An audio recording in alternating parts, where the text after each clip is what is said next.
अब दो ही लोग देख रहे थे। हाँ जुड़ने का नमस्कार दोस्तों ही नमस्कार दोस्तों, आज मैं आपका टीचर सौरभ कुमार एग्जाम गुरु में आपका फिर से स्वागत करता हूं। कल हमने आपको है ना संख्या पद्धति के कुछ नियम जो बताए थे, उससे आगे आज भाग 2 में आप देखेंगे आज विभाज्यता के नियम।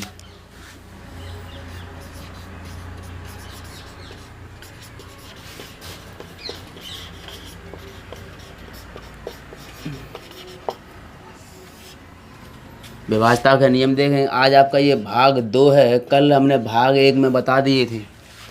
भाग 2 में आज हमने रखा है विभाज्यता के नियम।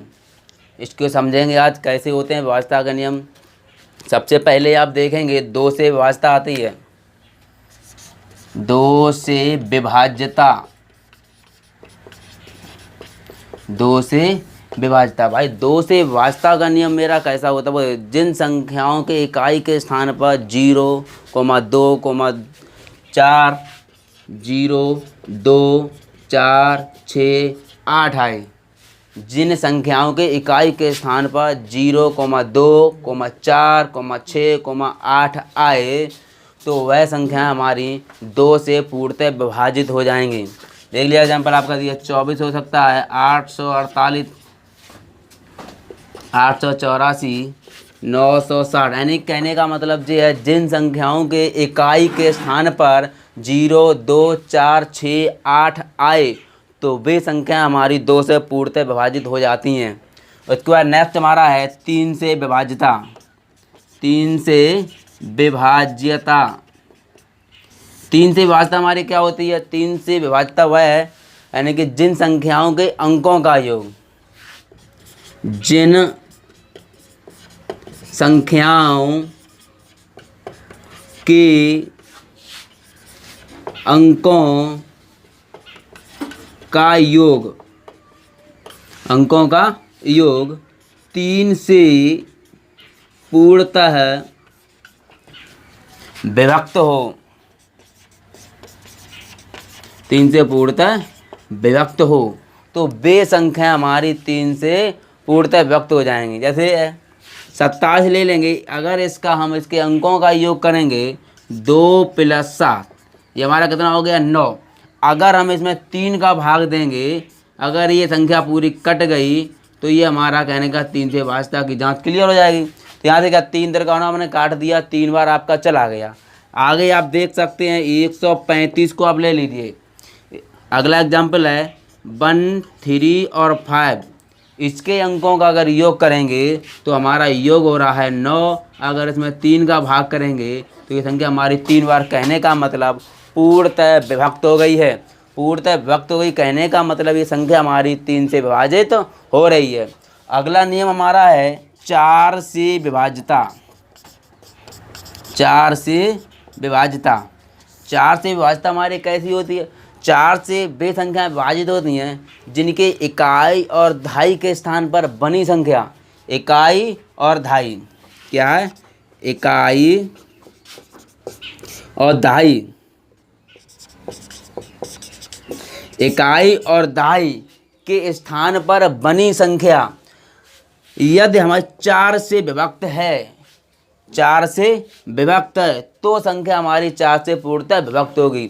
या फिर इकाई और दहाई के स्थान पर, दोनों स्थानों पर 0 हो, 0 हो तो वह संख्या हमारी 4 से विभक्त हो जाएगी। जैसे देख लीजिए आप 448 का एग्जाम्पल है, तो यहाँ पर देख लेंगे आप, यानी कि 4 और 8 ये संख्या हमारी 4 से विभाजित हो रही है। देखो 4 डिवाइड करेंगे, 4 एकम 4 दूनी 8, कहने का मतलब पूरी पूरी डिवाइड हो रही है। तो ये संख्या, कहने का मतलब है ये संख्या हमारी 4 से विभाजित हो जाएगी।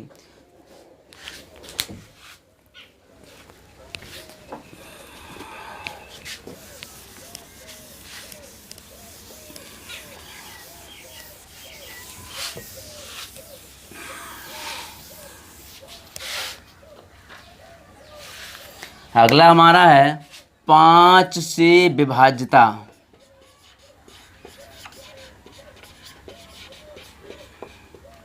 5 से विभाज्यता बहुत सिंपल है। जिन संख्याओं के इकाई के स्थान पर 0 या 5 हो, जिन संख्याओं के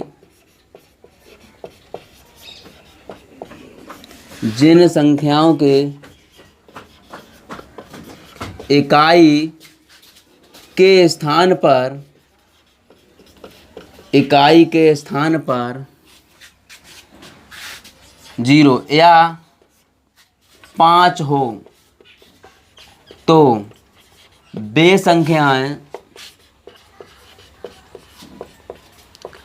5 से पूर्णतः विभक्त होंगी। जिन संख्याओं के इकाई के स्थान पर 0 या 5 हो तो वे संख्याएं 5 से पूर्णतः विभक्त होंगी। एग्जाम्पल देख लें आप, 50 दिया है, 65 ले लेंगे, 135 ले लेंगे या 1050 ले लीजिए। हमने आपको बताया जिन संख्याओं के इकाई के स्थान पर 0 या 5 हो तो वे संख्या हमारी 5 से पूर्णतः विभक्त हो जाएंगे। अगला हमारा है 6 से विभाज्यता। 6 से विभाज्यता 6 से विभाज्यता 6 से वे संख्याएं 6 से वे संख्याएं विभक्त होंगी जो 2 व 3 से पूर्णतः विभक्त हों।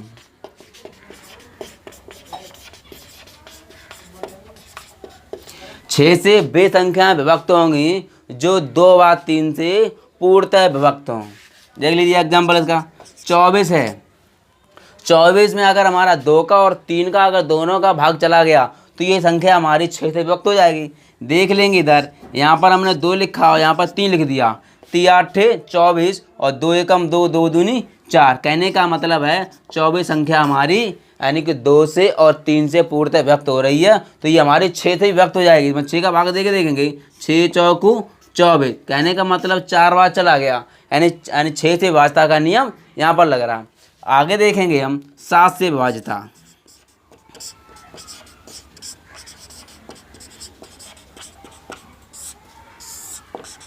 7 से विभाज्यता का नियम क्या कहता है?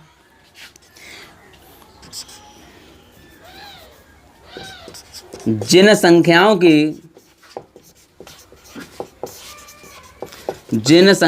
की इकाई के स्थान का 2 गुना करके शेष बची संख्या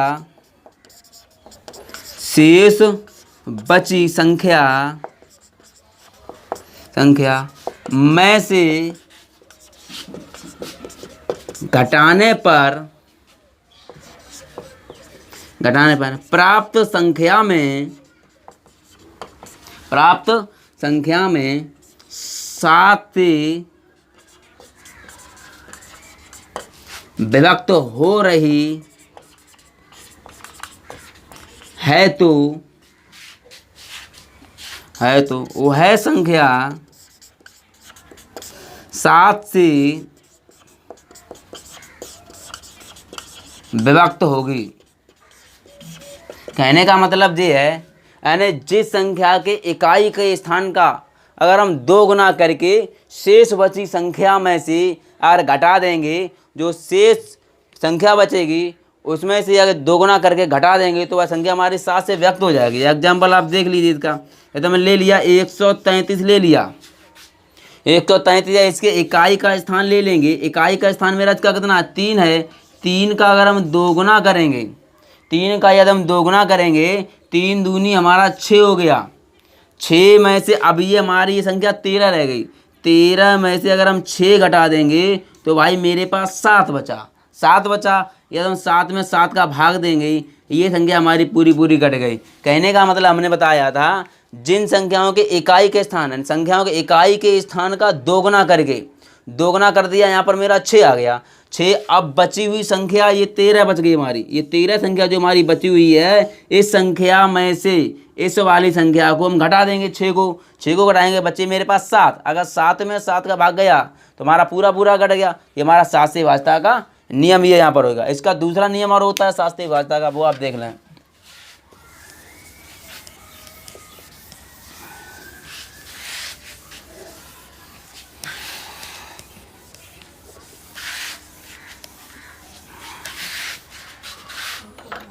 सात से विभाज्यता का दूसरा सेकंड नियम हमारा ये है, यदि संख्या की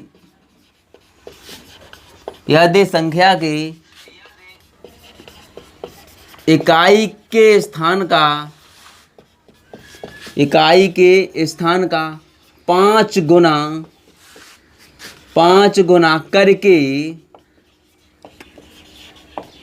गुना करके शेष बची संख्या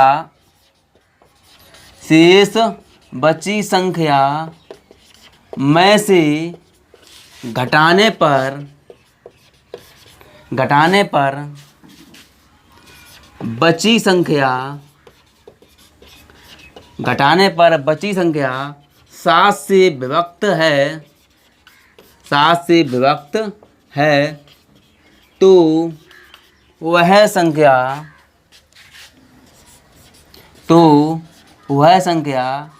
7 से पूर्णतः विभक्त होगी। समझ लें ऐसे, यदि संख्या के इकाई के स्थान का 5 गुना कर दें, 5 गुना करने पर शेष बची हुई संख्या में से घटा दें, तो शेष जो बची संख्या 7 से अगर पूर्णतः विभक्त हो रही है, तो यहाँ 7 से विभाज्यता का नियम हमारा लग जाएगा। जैसे देख लीजिए, हमने अभी आपको बताया था 1 को 33 ही आप ले लें, 1 को 33 ले लेंगे। 133 में अगर इकाई के स्थान का, इसका कम हो जाएगा ये, एक तो 441 आप ले लीजिए, 441 को ले लेंगे। इकाई के स्थान का अगर हम 5 गुना कर दें, 5 गुना कर देंगे, यहाँ पर 1 का 5 गुना करेंगे, आपका 5 हो जाएगा। और हमारे पास बची हुई ये संख्या जो बची हुई है 44 में से अगर हम 5 घटा देंगे तो हमारे पास कितने बचे? 39 बचे हुए हैं। 39 बचे, 39 में अगर 7 का भाग देंगे तो नहीं जा रहा है।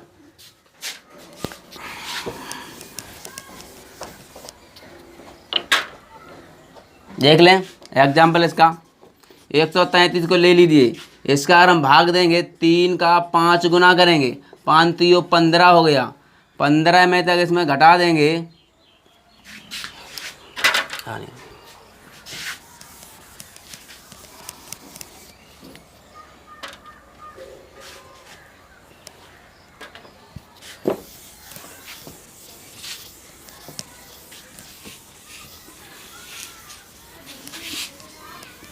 नेक्स्ट हमारा आता है आगे 8 से विभाज्यता।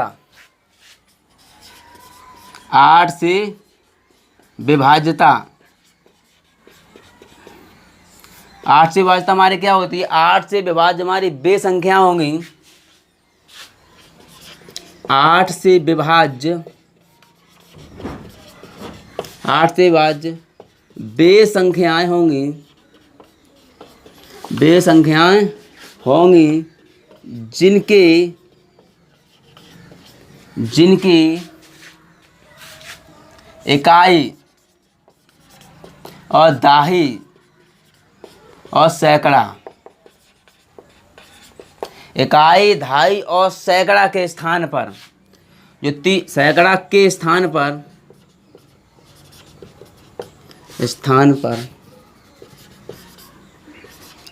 बनी संख्या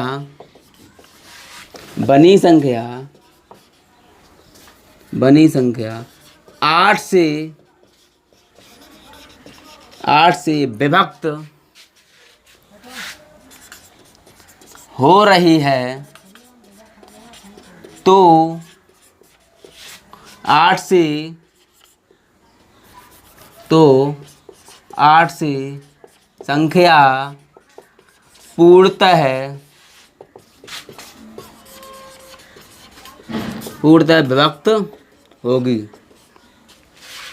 यानी 8 से विभाज्य वे संख्या होंगी जिनके इकाई, दहाई, सैकड़ा के स्थान पर बनी संख्या 8 से पूर्णतः विभक्त है, तो संख्या हमारी विभक्त होगी। ये देख लीजिए। या फिर यानी कि इकाई,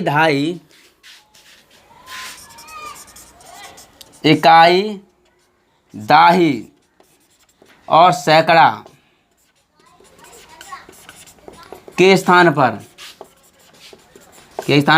शून्य हो तो संख्या हमारी विभाजित हो जाएगी। देख लीजिए आप, 3 जीरो हो जाएंगे, 3 जीरो हैं तो संख्या हमारी 8 से विभक्त होगी। इसमें अगर 8 का डिवाइड करके आप देखेंगे, देखो 8 एकम 8, आपका 2 बचा, यहाँ 20 हो गए, 8 दूनी 16 और कितने 4, 8 पंजे 40। कहने का मतलब संख्या हमारी जे विभक्त होगी। या इकाई, दहाई, सैकड़ा के स्थान पर अंतिम 3 अंक किसी संख्या के अगर हमारे हैं जो 8 से विभाजित हो रही है, देख लीजिए 2 दिया, 8 दिया, 2 4 दिया, ये आपकी संख्या है। अगर यदि इसके 3 अंक देख लें, 3 अंकों में यदि हमारा 8 का भाग जा रहा है तो संख्या हमारी पूरी 8 से विभक्त हो जाएगी। देख लें, देखो इसमें 8 एकम 8 भाग जाएगा, नहीं भाग छूटेगी, बिंदी आ जाएगी, 8 3 24। कहने का मतलब अंतिम 3 अंक हमारे जो हैं इसके 8 से विभक्त हो रहे हैं, तो ये संख्या हमारी 8 से विभाजित हो जाएगी। इसके बाद देखेंगे 9 से विभाज्यता। 9 से विभाज्यता हमारी क्या कहती है? जिन संख्याओं के अंकों का योग, जिन संख्याओं के अंकों का योग 9 से पूर्णतः विभक्त हो रहा है तो वह संख्या 9 से पूर्णतः विभक्त होगी। जिन संख्या के अंकों का योग 9 से पूर्णतः विभक्त हो रहा है तो संख्या 9 से विभक्त हो जाएगी। देख लीजिए आप, हमारी संख्या है 27 है, 27 को ले लेंगे, अगर इसके अंकों का योग करेंगे 2 + 7, संख्या हमारी हो गई 9, इसमें 9 का भाग दे देंगे तो पूरा एक बार कट गया हमारा। तो कहने का मतलब संख्या हमारी व्यक्त हो जाएगी 9 से। 27 में अगर 9 का भाग देंगे, 9 3 27, ठीक है। अब आगे देख लेंगे, अगला एग्जाम्पल हमारा देख लीजिए, 135 ले लेंगे, इसके अंकों का योग करेंगे 1 + 3 + 5, इनको जोड़ देंगे, आपका 9 आ गया, 9 से पूरा काट देंगे, आपका एक बार कट गया। कहने का मतलब ये संख्या हमारी 9 से विभाजित हो रही है। आगे आपका नियम है 10 से विभाज्यता।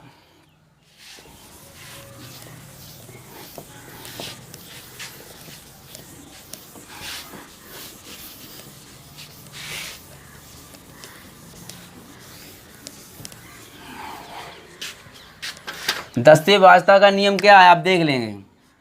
10 से विभाज्यता, 10 से विभाज्य वे संख्या होंगी जिनके इकाई के स्थान पर शून्य हो। 10 से वे संख्याएं विभाज्य होंगी जिनके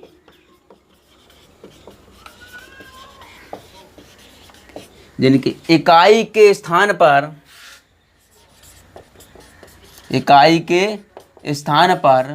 शून्य हो। ठीक है, अब सीधे से आप जानते हैं ये बात। 10 ले लिए, 100, 1000, कितनी बड़ी संख्या ले लीजिए, अगर हमारा शून्य है इकाई के स्थान पर तो वह संख्या हमारी 10 से पूर्णतः विभक्त हो जाएगी। अगला आपका है 11 से विभाज्यता। 11 से विभाज्यता हमारा क्या कहता है? जिन संख्याओं के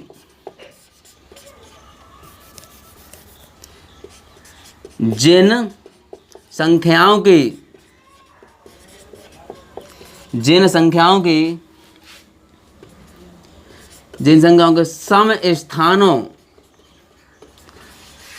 सम स्थानों का या विषम स्थानों का, विषम स्थानों का, स्थानों के योग का अंतर, योग का अंतर शून्य हो, शून्य हो या 11 का अपवर्त्य हो, 11 का अपवर्त्य हो, तो वह संख्या हमारी 11 से पूर्णतः विभक्त हो जाएगी। क्लियर? आपके ये नियम हो गए। आप सभी आगे हम देखते हैं इसमें आपको जो यहाँ से महत्वपूर्ण प्रश्न बनते हैं, उन प्रश्नों को देखेंगे कैसे प्रश्न बनते हैं और किस सूत्र पर, कुछ फार्मूले हैं, उन फार्मूलों को देखेंगे आप, उन सूत्रों को देंगे, उन सूत्रों पर आधारित हमारी संख्या पद्धति से अधिकतर सवाल पूछे जाते हैं। जो हमारे विभाजता के नियम में कुछ याद रखने योग्य चीज़ है वो देख लें आप। याद नोट पॉइंट आप देख लें, ये याद किसी संख्या, यदि किसी संख्या की समान रूप से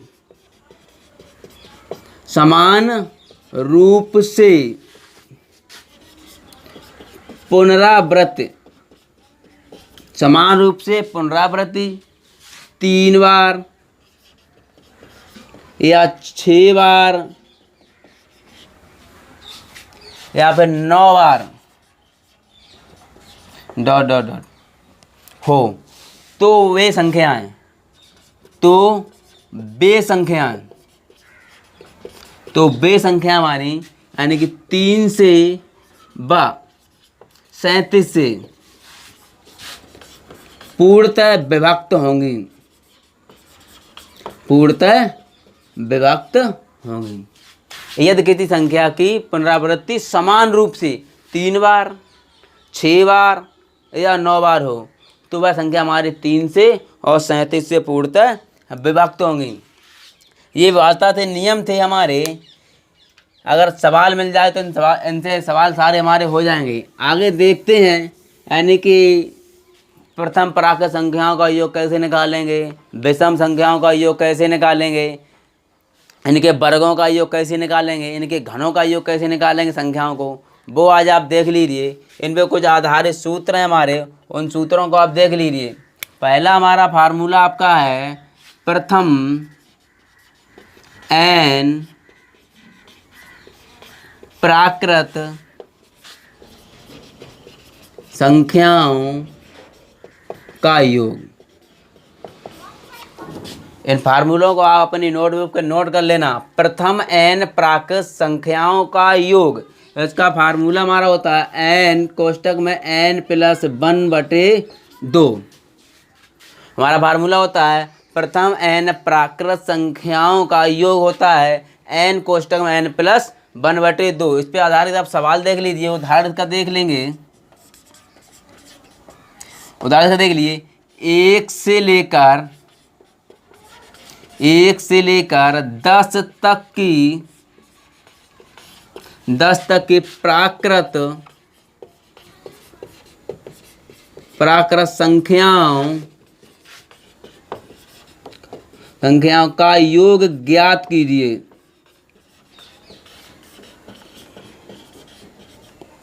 सवाल क्या है हमारा? 1 से लेकर 10 तक की प्राकृत संख्याओं का योग ज्ञात कीजिए। अब इसमें देखेंगे हमारा n बराबर क्या होगा। आप देखेंगे यहाँ से हम हल करेंगे 1 से लेकर 10 तक हमारी संख्याएं देखी तो जाए 1 2 3 4, अंतिम संख्या हमारी 10 होगी। अंतिम संख्या हमारी क्या होगी? 10 होगी। अंतिम संख्या हमारी 10 है, तो इसे अंतिम संख्या को ही हम n बराबर यहाँ पर मान लेंगे। n बराबर हमारा क्या निकला? यहाँ से 10 निकला। और हमारा सूत्र होता है प्रथम n प्राकृत संख्याओं का योग, यानी कि 1 से लेकर 10 तक प्रथम 10 संख्याओं का योग। तो कहने का मतलब आपका ये सूत्र होता है n कोष्टक n+1/2। इसमें आप n का मान लगा देंगे, आपका आंसर आ जाएगा। देख लीजिए यहाँ पर n का मान क्या है? 10 और कोष्टक में 10+1/2। ठीक है, यहाँ से अगर से आप काट देंगे 2 पंजे 10 कट गया आपका, 5 गुणा 11 यानी कि 10 और 1 11 हो गया। यहाँ पर आपका आंसर आ जाएगा 55, 11 पंजे 55। कहने का मतलब ये है 1 से लेकर 10 तक की प्राकृत संख्याओं का योग हमारा कितना आ गया, 55 आ गया। आगे देख लेंगे इसमें दूसरे तरीके का हमारा सवाल ये बनता है, यदि आपसे ये कहा जाए 6 से लेकर 10 तक की प्राकृत संख्याओं का योग बताइए, तो आप कैसे निकालेंगे वो आप देखें।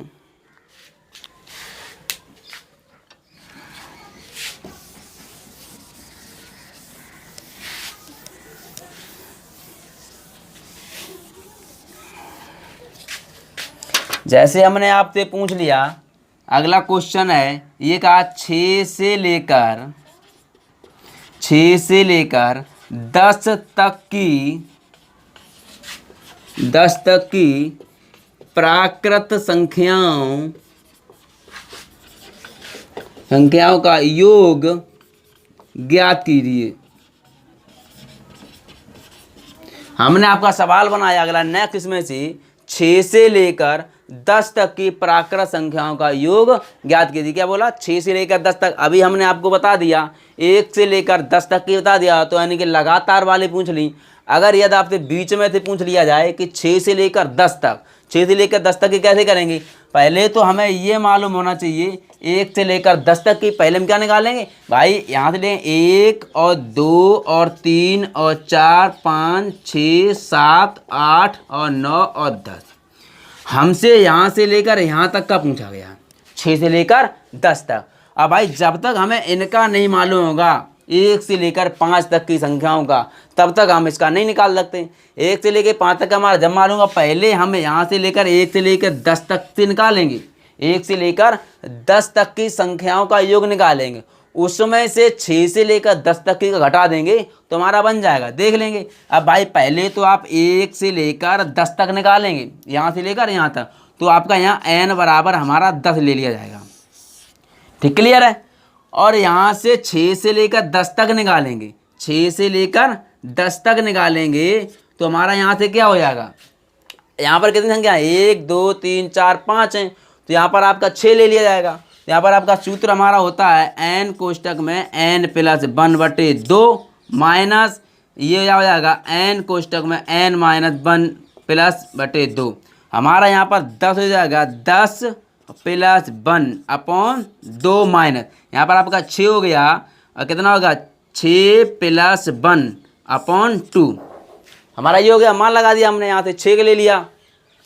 ठीक है, यहाँ से क्या हो जाएगा, यानी कि यहाँ से काट देंगे 2 पंजे 10, आपका होगा 5 गुणा 11 माइनस यहाँ से काट देंगे 2 3 6 हो गया, तो 3 गुणा यहाँ पर कितना, ये आपका 7 हो जाएंगे, आपका ये 7 हो गया। यहाँ पर मेरे होंगे 55 माइनस के 7 3 21।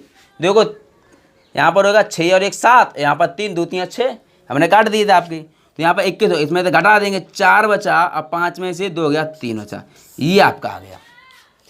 देख लेंगे, हमने बताया था आपको 6 से लेकर 10 तक की संख्याओं का योग निकलवाया था। भाई 1 से लेकर 10 तक का जब तक हमें नहीं मालूम होगा तब तक आप 6 से लेकर 10 तक का नहीं निकाल सकते। पहले 1 से लेकर 10 तक का निकालेंगे, उसमें से 6 से लेकर 10 तक का आप घटा देंगे तो आपका ये आंसर आ जाएगा। नेक्स्ट क्वेश्चन हम देखते हैं, ये हमारे थे n प्राकृत संख्याओं का योग निकालेंगे, तो उस पर आधारित है हमारा अगला सवाल। हमारा होगा दूसरे पैटर्न का सवाल देखेंगे। दूसरी विधि हमारी ये है,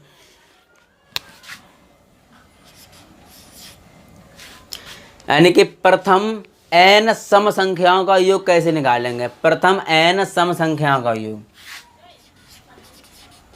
प्रथम n सम संख्याओं का योग, आपका फार्मूला होता है n कोष्टक में n प्लस 1। ये हमारा सूत्र होता है, क्या है, प्रथम n सम संख्याओं का योग बराबर आप लगाएंगे सूत्र हमारा n कोष्टक में n प्लस 1, ये आपका सूत्र होता है। अब देख लीजिए इस पे आधारित हमारे सवाल कैसे बनते हैं, उनको देख लीजिए। आप उदाहरण देख लेंगे। हमने कहा 1 से लेकर 20 तक, सवाल हमने बनाया 1 से लेकर 20 तक की सम संख्याओं का योग ज्ञात कीजिए। हमने कहा 1 से लेकर 20 तक की सम संख्याओं का योग ज्ञात कीजिए। भाई 1 से लेकर 20 तक ले लेंगे, आप ले लेंगे 1 से लेकर 20 तक हमने संख्याएं ली आपकी 1 से लेकर। अब यहाँ तक हमें पता करना होगा सम संख्याएं कितनी होगी और विषम संख्याएं कितनी होगी। सीधी सी बात है, जितनी ज़्यादा 20 तक सम होंगी उतनी विषम होंगी। हम इसका अगर यदि आधा कर देंगे 10 बार पूरा विभाजित होगा तो 10 ही हमारी सम संख्या होंगी और 10 ही हमारी विषम संख्या होंगी। तो भाई यहाँ पर हम ले लेंगे n बराबर 10। n बराबर कितना ले लेंगे? यहाँ से हम 10 ले लेंगे। हमने कहा प्रथम n सम संख्याओं का योग, ठीक है। हमने कहा 1 से लेकर 20 तक, यानी कि प्रथम 20 संख्या। अब देख लेंगे आप, सूत्र हमारा होता है, इसका सूत्र लगा देंगे n कोष्टक में n प्लस 1 लगा देंगे। n का मान मेरा कितना 10 और ये 10 प्लस 1 क्या हो जाएगा 10 और ये 11 हो जाएगा, 11 ढाई 110। ये हमारा आंसर आ गया। और अगर दूसरा सवाल बना यहाँ से ये देख लेंगे, आप देख सकते हैं 1 से लेकर 50 तक, 1 से लेकर 50 तक मैंने बढ़ा दिया, 1 से लेकर 50 तक सम संख्याओं का योग, सम संख्याओं का योग आपको निकालना है। क्या निकालना है? 1 से लेकर 50 तक। अभी हमने आपको बताया था भाई 1 से लेकर 50 तक निकालेंगे, हमारी अंतिम संख्या 50 होगी। 50 में यदि हम 2 का भाग दे देंगे तो 25 बार जाएगा, 25 ही हमारी सम संख्या होंगी और 25 ही हमारी विषम संख्या होंगी। तो n बराबर हमारा कितना हो गया? 25 हो गया। फार्मूला आप जानते ही हैं, n कोष्टक में n प्लस 1 होता है। यहाँ पर क्या करेंगे 25 और ये कोष्टक में 25 और 1 ये हो गया 25 प्लस 1, तो यहाँ पर क्या होगा 25 और ये 26 हो गया। ठीक है, 26 पंजे 1 तो 30 होते हैं, हमारी कैरी होगी 13 और 26 दूनी 52 जोड़ लेंगे आप 650 आपका आ जाएगा आंसर। क्लियर? आगे देखते हैं। आगे ये हमारा तरीका दूसरा हो गया था। आगे है अगला हमारा तीसरे तरीके सवाल होगा, यानी कि विषम संख्या कैसे निकालेंगे। उन विषम संख्या को निकालने के लिए हमारा फार्मूला होता है, वो आप देख लें।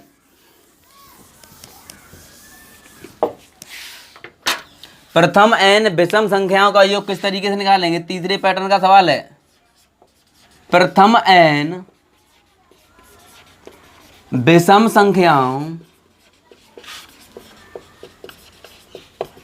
का योग, प्रथम n विषम संख्याओं का योग होता है मेरा n स्क्वायर। सूत्र क्या होता है? n square. प्रथम n विषम संख्याओं का योग मेरा क्या होता है? n स्क्वायर होता है। अब इस पर उदाहरण देख लीजिए, सवाल देख लेंगे इस पर। आज के लिए आपके लिए इतना ही था, बस आगे भाग 3 में आपको हम दिखाएंगे। तब तक के लिए आप ये एक एग्जाम्पल देख लें, आगे फिर हम भाग 3 कल आपको दिखाएंगे। इससे आगे यानी कि जो भी सवाल होंगे उससे आधारित बताएंगे। पहले तो आप इसे देख लें। अब हमने कहा है यानी कि 1 से लेकर 20 तक की विषम संख्या, विषम संख्याओं का योग निकालना। 1 से लेकर 20 तक की विषम संख्याओं का योग कैसे निकालें? अभी हमने आपको बताया था विषम संख्या जैसे सम निकालनी थी वैसे विषम निकाल लेंगे। 1 से लेकर 20 तक देख लेंगे, 2 का भाग दे देंगे, आपका 10 बार गया, 10 ही बार गया तो n बराबर भाई हमारा 10 हो गया। अब हमें निकालनी है इस बार विषम संख्याएं निकालनी है। विषम संख्या निकालनी, विषम संख्या निकालने के लिए आपका सूत्र होता है n स्क्वायर। n स्क्वायर होता है, इसमें 10 का मान लगा देंगे, ये क्या 10 ढाई 100 हो जाएंगे आपकी। ठीक है, आगे कोई सवाल देख लें इसका। नेक्स्ट क्वेश्चन का है, मान ली 1 से लेकर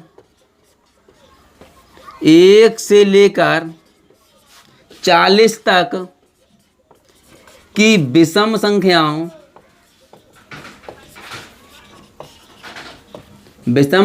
का योग। 1 से 40 तक की विषम संख्याओं का योग अगर आप निकालेंगे तो 1 से लेकर 40 तक देखेंगे, इसकी भाई विषम संख्या निकालें, 2 का भाग देके आपका ये 20 आ जाएंगे हमारी विषम संख्या। क्लियर? यहाँ से n बराबर आप इसे 20 मान लेंगे। इसका सूत्र होता है विषम संख्या निकालने के लिए n स्क्वायर होता है। आप इसमें मान लगा देंगे 20 का, 20 या 400 हो जाएंगे आपके। ठीक है, इस तरीके हमने आपको प्राकृत संख्याओं के यानी कि संख्या निकालना सिखा दी। फिर आपको सम संख्याएँ बताई आज हमने आपको, फिर विषम संख्याओं का योग बताया आज हमने आपको, और विभाज्यता के जो नियम थे वो आज हमने बताए। इस पे यानी कि संख्या पद्धति पर आधारित और भी सवाल बनते हैं, और भी सूत्र हैं। उन सूत्रों को हम आपको भाग 3 में आपको हम बताएंगे। और मैं अवनीश कुमार संख्या पद्धति के बारे में आपको इतना पढ़ाया, और हमारे इस चैनल सौरव कुमार टीचर सौरव कुमार को यानी लाइक सब्सक्राइब करना ना भूलें। आज के लिए भाग 2 में इतना ही, और नेक्स्ट कल हम मिलेंगे तीसरे भाग के साथ आगे के नियम लेकर। धन्यवाद।